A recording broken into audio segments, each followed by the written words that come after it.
Yeah, Coach Holbert, I've just got a question for you, and it sort of has to do with the timing today. You're a coach and you're a pastor. Are you just the greatest public speaker of all time? I certainly wouldn't say that, but my faith is foundational for my life, and sometimes that gets unique working in public education and ministry as well. But the best type of Christian example you can leave is just how you live your life and maybe influence and impact others. And if they don't see it the same way, that's great. We still have a duty as public educators and Christians to love and lead and guide. And what better way to do that than being in education, coaching football. So greatest public speaker, no, probably not. But as long as the Lord continues to allow me to do it, I'll do it to the best of my ability. Yeah. So I saw you guys at that 7-on-7. A lot of stiff competition for you guys to match up with. So really, for any of the players, what does facing teams like Harvest Prep and Sheridan early in the year do for your ability to compete down the season?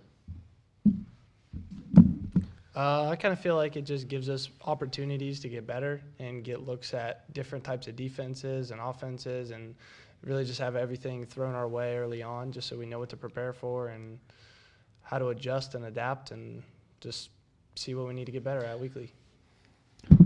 I think it helps us prepare for the bigger teams in our league. So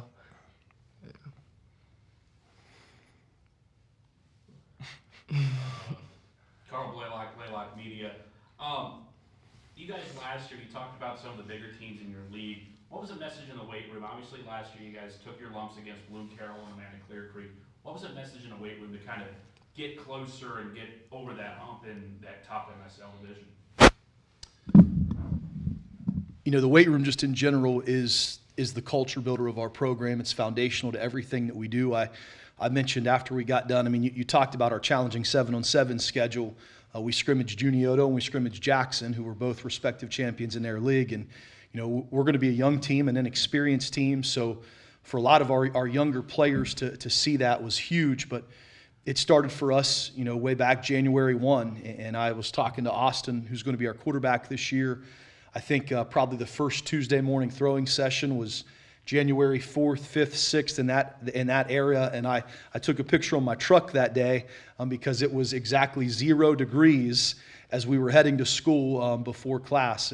And Austin, Coach Heater and our offense and all of our staff and players have been working incredibly hard. But I guess to make a short answer long, the weight room is just absolutely foundational to the building of the team. Sergeant, Total Media Sports. You mentioned inexperience, right? You mentioned how you have a young team. I imagine all three of you up there are seniors. Correct me if I'm wrong. I'm a junior. One junior. But if you're up here, that means that Coach clearly identified you as part of a leadership group. So what does it mean to lead from the front and help bring inexperienced guys up into the forefront for your squad? I really just think that it takes a sense of encouragement after a bad rep. Lifting those players up that might be younger.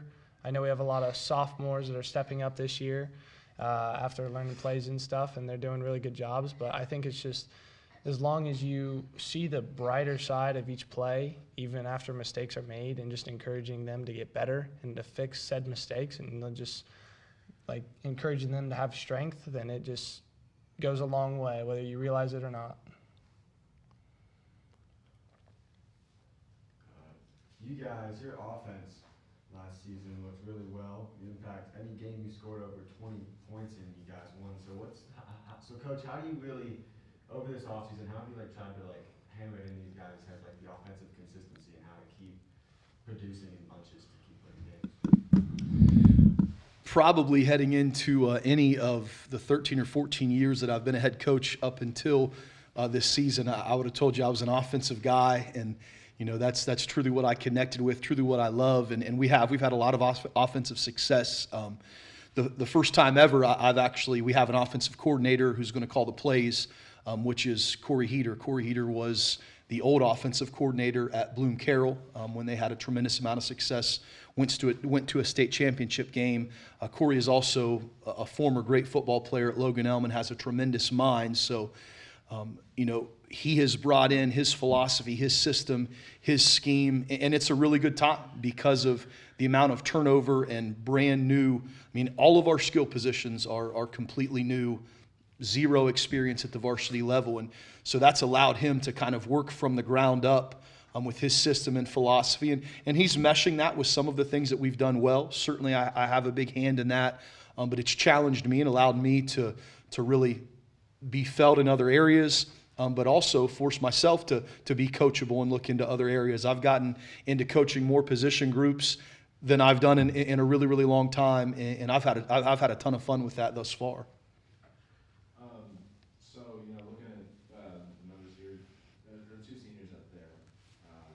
You guys won your first playoff game last year since being in high school.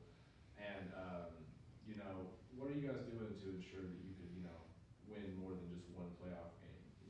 Because in years past, you guys have had 8, 9-win seasons, but you've been bowed out in the first round. And then this last year, 7-3, but you win against Philo, go on. How do you build on that success for more success? I kind of feel that at the beginning of the seasons where it really all starts, we did a camp at Muskingum, and we were asked with a simple question of what is the mission of this team.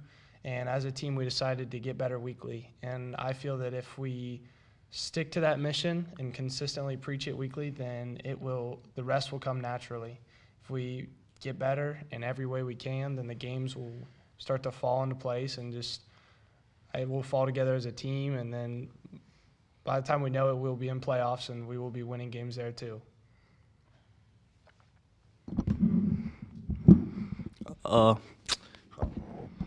I think the reason that we won the game last year against Philo is because our team chemistry we were really close as a family, and we really worked together.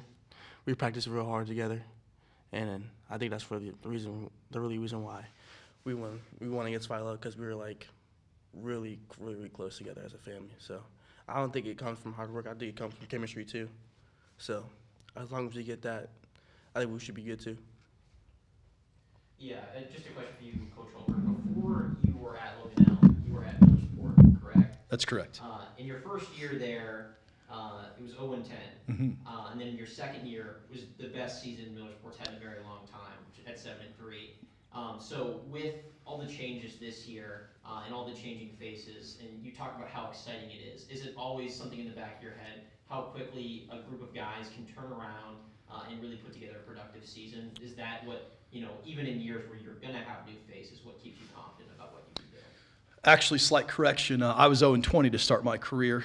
We were 0-10, 0-10, and then we went 7-3 my third year. And that was a group of players that had lost 48 consecutive games going into that season and truly bought into. And when you talk about building a program, year one for us was we've got to get in straight lines, we've got to stretch correctly, we've got to align correctly, and then you just literally built from the ground up. One of the greatest blessings I've been given in this profession is the opportunity to fail. And I was very fortunate enough to become a head coach at a very young age.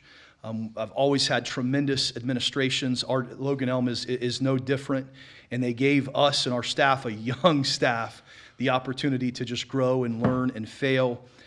But it's all about the process, and I know that that's coach speak, but I might enjoy that as much as I enjoy our in-season time, the piecing together of a team, right? And yes, I understand that what we're replacing this year and all of those things, but there's so much excitement and hope when you're building for the future and you're trying to kind of mix and match pieces and get the right things there. But I certainly take lessons from early on in my career. Maybe above anything, just simple perseverance. Keep working, keep grinding, and we try to pass that along to these guys as well.